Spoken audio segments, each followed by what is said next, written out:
इस वाली केस के अंदर वो बता रहे हैं कि फिनोप्थलीन को हमने इंडिकेटर की तरह यूज करा है और NaOH और ऑक्जेलिक एसिड के बीच टाइट्रेशन है। एक वर्ड यूज करिए स्टैंडर्ड स्टेट, अगर उससे यूज नहीं करा होता तो दो सही आंसर थे। एक आंसर कलरलेस टू पिंक और दूसरा पिंक टू कलरलेस, लेकिन इनमें से एक ही आंसर सही क्यों है वो इंपॉर्टेंट है। जब आप स्टैंडर्ड फॉर्म यूज कर रहे तो स्टैंडर्ड फॉर्म यूज करने का मतलब है कि हमने यहाँ पे NaOH को ले रखा है और इस जगह पे ऑक्जेलिक एसिड ले रखी है।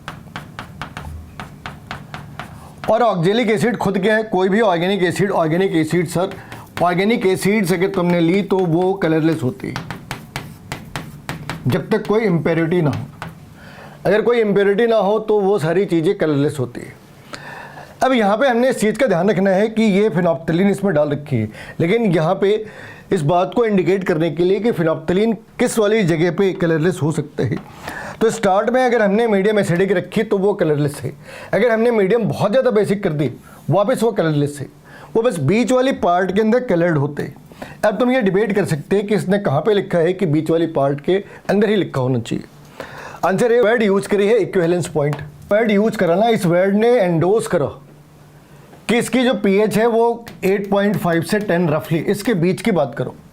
तो हमने ऑक्जेलिक एसिड ले रखी है, जो हमें दिख रहा वो क्या है ऑक्जेलिक एसिड, और ऑक्जेलिक एसिड खुद क्या है कलरलेस।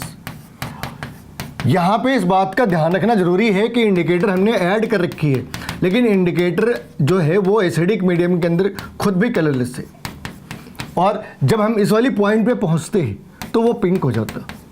लेकिन अगर मानो हमने उल्टा करा होता मतलब हमने क्या करा होता है NaOH नीचे ले रखी होती और यहाँ पे ऑक्जेलिक एसिड वो हो नहीं सकता, ऑक्जेलिक एसिड प्लस इंडिकेटर ले रखी होती।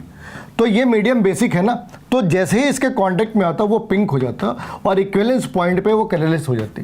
लेकिन जब उसने स्टैंडर्ड वर्ड यूज करा तो ये सारी डिबेट अपने आप ही खत्म हो जाती है। तो आंसर है कलरलेस टू पिंक।